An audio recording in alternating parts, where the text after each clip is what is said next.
I finally gathered up the nerve to look up from my shoelaces, and my gaze accidentally met the soldiers, as Winnie Yeung read excerpts from Holmes aloud to a group of 80 listeners at the corner Brook Public Library Wednesday evening. The room was silent, my eyes darted back to my shoes.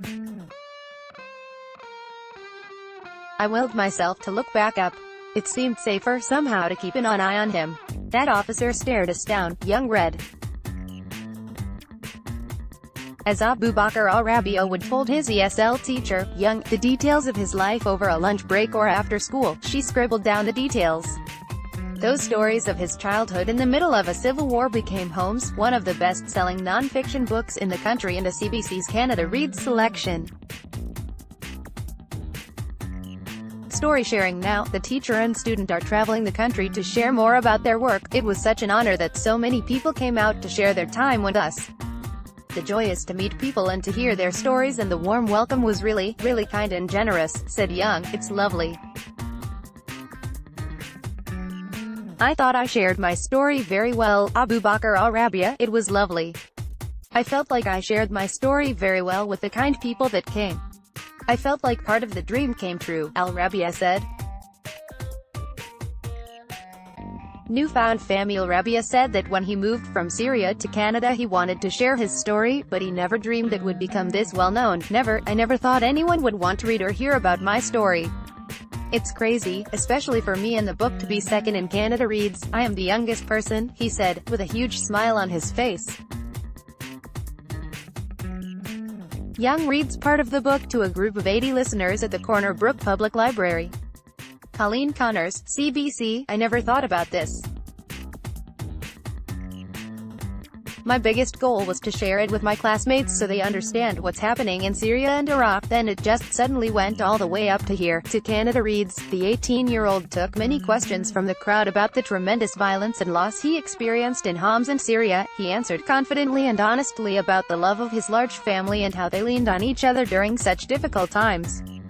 Public talks, panel discussion and book reading were both a new experience for al Rabeeah and Yeung. Holmes was only published in May 2018, although the co-authors have spoken at some events across Canada. The newfound fame and attention allowed al Rabeeah to express himself in English in a whole new way. The co-authors of Holmes held a public reading and panel discussion in Corner Brook. Colleen Connors, CBC, oh yeah, I started with speeches. It was what I did in the beginning to talk to the people, and it was very helpful. The event tonight was new for me and even more joyful, to stay and talk to the people and give my opinion about a few things, he said. Holmes is about finding what all people have in common, Yeung said. It's not just newcomers or people who have been in here for a long time. Or in my case, my parents immigrated to Canada way back in the 70s, she said. Even if you have never moved to a new country before, there is a lot that we actually have to share. That's how we create community, is when people open up and talk and learn each other's stories. Abu Bakr al Rabeeah embraced the crowd and answered many questions about his childhood. Colleen Connors, CBC, next. The co-authors are on their way home to Edmonton for a break from public talks as they wait to hear how the book fares in the Canada Reads competition.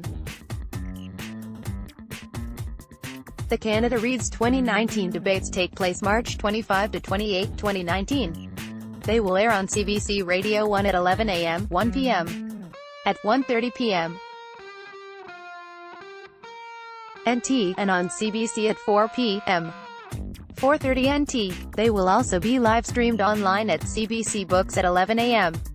ET and will be available on the free CBC Gem streaming service. Read more articles from CBC Newfoundland and Labrador.